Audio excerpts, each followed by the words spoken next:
घर में कोई कमी नहीं है मीराबाई के। वो सारे ऐश्वर्य, सारे सुख मीराबाई के चरण चूमते हैं, जिसके लिए पूरी दुनिया लालायित रहती है।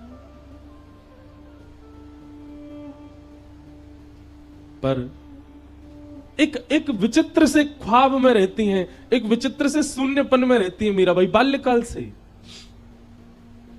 कैसे संभव हो सकता है ये? बालकों को खेल खेलता देख दूसरा बालक मचलता है कि मैं भी जाऊं, लेकिन खेल खेलते देख, बालकों को देख मीराबाई और उदास हो जाती हैं, एकांत में चली जाती हैं। उन्हें पता नहीं है कि उनका चिंतन क्या है, लेकिन है बस। और ये उस समय की बात है जिस समय पर मीराबाई के ना तो कोई गुरु है, ना कोई आचार्य है, ना कोई पथ प्रदर्शक है। छोटी सी है मीराबाई। मीरा चरित्र को देख करके ऐसा अनुभव होता है, यह पूर्व की घटना। वो तो सबको पता ही है कि वही माधवी के रूप में ठाकुर जी की लीला में गोपी थी। पर यह बात प्रमाणित मान लीजिए, अपने संपूर्ण जीवन काल में, हम गर्जना करते हुए अपनी सारी कथा में कहते हैं, संपूर्ण जीवन काल में एक बार भी भूल से ही सही श्री कृष्ण यदि प्रिय लग गए हों आपको, तो यह मान लीजिएगा कि आपका कोई पूर्व संबंध तो है उनसे।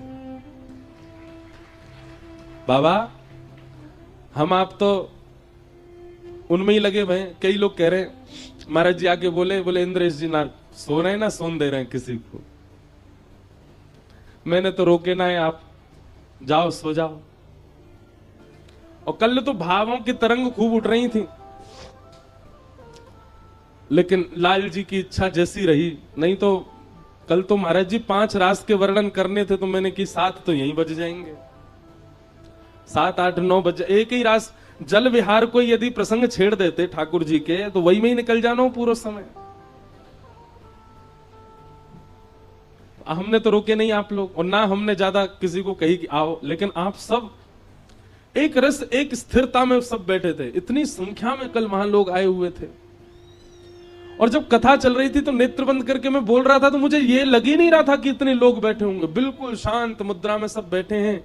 इस बात का प्रमाण है कि आप कभी ना कभी ठाकुर जी से मिले तो हो, कभी को संबंध तो है। कई जन्मों से बुला रहे हो, कोई तो नाता जरूर होगा। नजरों से नजरें मिला ना पाऊं, मेरी नजर का कसूर होगा।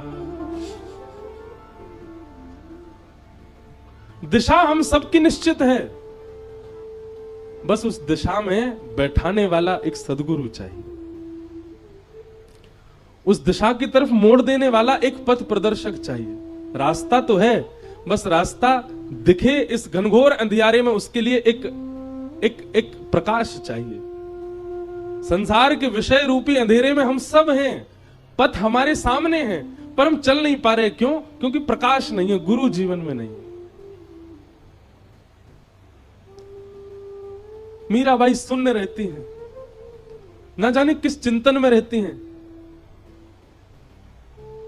परिवार के लोग मीराबाई के सौंदर्य को देख करके आश्चर्यचकित होते हैं, पर उनकी स्थिति को देख करके और घनघोर चिंतन में चले जाते हैं। ये कैसी कन्या है, ना इसका खेल में रुचि, ना खिलौना खेलती है, ना खेल के साथ खेलती, कुछ नहीं करती, बस बैठी रहती है। और हां,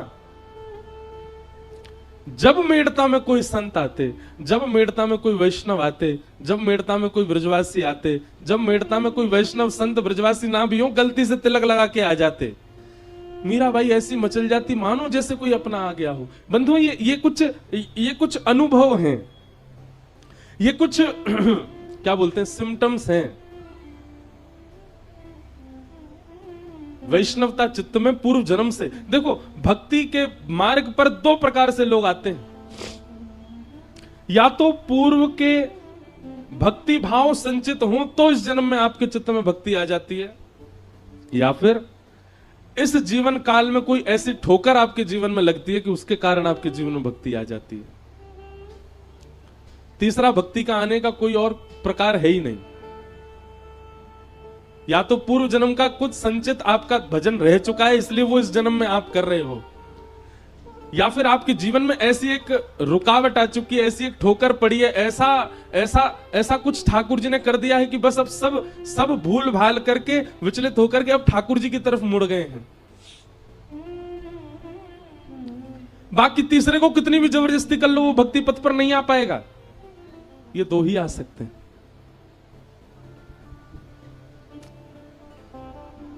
तो ये इस बात का प्रमाण है कि वैष्णव प्रिय लगते हैं,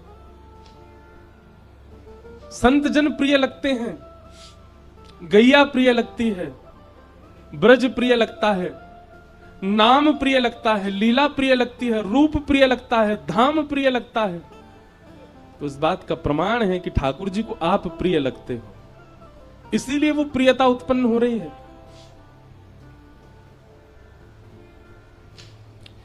राव दूधा जी अपने घर में संतों को बुलाते और संतों को बुला करके कथा कराते। मीराबाई जाकर के, भैया यहां किसी से बोल दी, उन्हें धीरे बोल रहे हैं।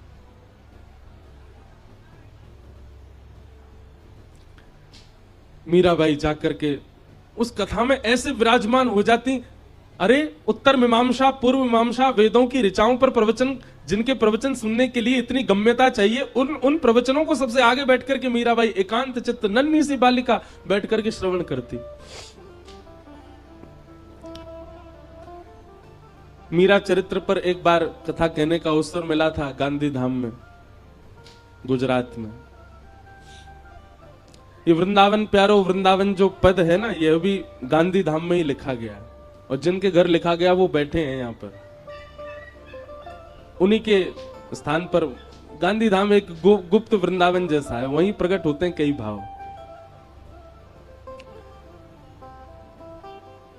तो मीराबाई के प्रसंग में आता है कि जब जोशी जी कथा सुनाने के लिए आते थे तो मीराबाई सामने बैठ करके सुनती, और सुनते सुनते मीराबाई, जब कथा विश्राम होती सब लोग प्रणाम करते, जाकर के व्यास मंच पर नन्ही से मीराबाई आती और व्यास जी को अपलक नेत्रों से देखती रहती। एक छोटे बालक के भांति पुचकार करके जोशी जी कह देते, अरे लाली, अरे बालिका, तू कथा सुनती है, समझ आता है तुझे? मीराबाई के मुखमंडल पर कोई प्रसन्नता नहीं, कोई मूर्छन नहीं, एक जिज्ञासा दिख रही है केवल नेत्रों में। जोशी जी अपनी पोथी रखते जा रहे हैं और अचानक पूछते हैं, क्या बात है लाली, तो ऐसे देखती क्यों रहती है? कोई मन में भाव है, कोई प्रश्न है? नन्ही सी मीराबाई, बड़े बड़े लोग जिस प्रश्न को नहीं कर पाते वो नन्ही सी मीरा पूछती हैं। आप जिनकी कथा सुनाते हैं, आप जिनके भाव व्यास मंच पर बैठ करके कहते हैं, कभी आप उनको चतुर्भुज रूप में बताते हैं, कभी आप उनको शेषनाग पर पौड़े नाथ के रूप में बताते हैं, कभी आप ब्रह्मादि देव उनकी स्तुति कर रहे हैं ऐसा बताते हैं, कभी वो ब्रज के गोपाल बनकर के गैया चरा रहे हैं ऐसा बताते हैं। यह तो स्पष्ट हो गया कि वो एक ही हैं, उनके विलास अलग अलग हैं। लेकिन मेरा बस एक ही प्रश्न है, ये गोपाल जी मुझे कब मिलेंगे?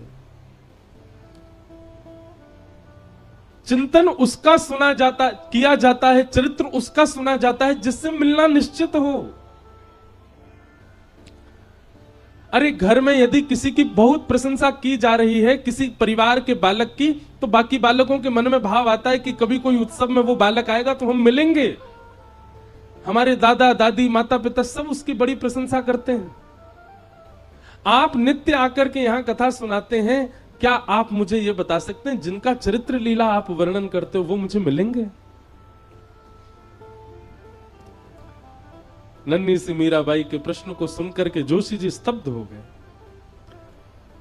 बाल भाव से देख रहे हैं, पर मीराबाई के नेत्रों में प्राप्ति की जो प्यास है वो जोशी जी को स्पष्ट दिख रही है। जोशी जी ने मीराबाई के सिर पर हाथ फेर करके कहा, लाली, गुरु जीवन में आएंगे और वही तुमको ठाकुर जी के पास ले जाएंगे, वही तुमको ठाकुर जी दिलाएंगे। प्रतीक्षा करती रही, यह भी पूछा कब आएंगे गुरु, कोई समय निश्चित है उनका? बंधुओं, मैं अपनी कथा में एक बात स्पष्ट करके कह दूं आपसे, बहुत ध्यानपूर्वक सुनिएगा। वक्ता हजार हैं, वाणियां हजार हैं, लच्छेदार वाणियां अद्भुत हैं, पर आपके गुरु वही हैं जिनकी उपस्थिति, जिनका दर्शन, जिनके पथ से आपके चित्त में कृष्ण प्रेम पहले से अधिक भर जाए। जिनकी उपस्थिति से, जिनकी वाणी से, जिनके कथन से, जिनके वचनों से, मैं हर कथा में कहता हूं, व्यास प्रिय लग रहा है, यह उचित नहीं है। अरे हम बिचौलिया हैं, हम प्रिय नहीं लगने चाहिए। हमारे संकीर्तन करते चित्र विचित्र महाराज जब ठाकुर जी का यश गाते हैं तो ये प्रिय नहीं लगने चाहिए, इनके भाव से कुंज बिहारी प्रिय लगने चाहिए। पूनम दीदी जब नेत्र बंद करके गाती हैं तब श्री जी प्रिय लगनी चाहिए, ललिता विशाखा बरसाना प्रिय लगना चाहिए। गुरु वही है जिसकी उपस्थिति से आपको ठाकुर जी और प्रिय लगने लग जाए, ठाकुर जी और स्पष्ट होने लग जाएं।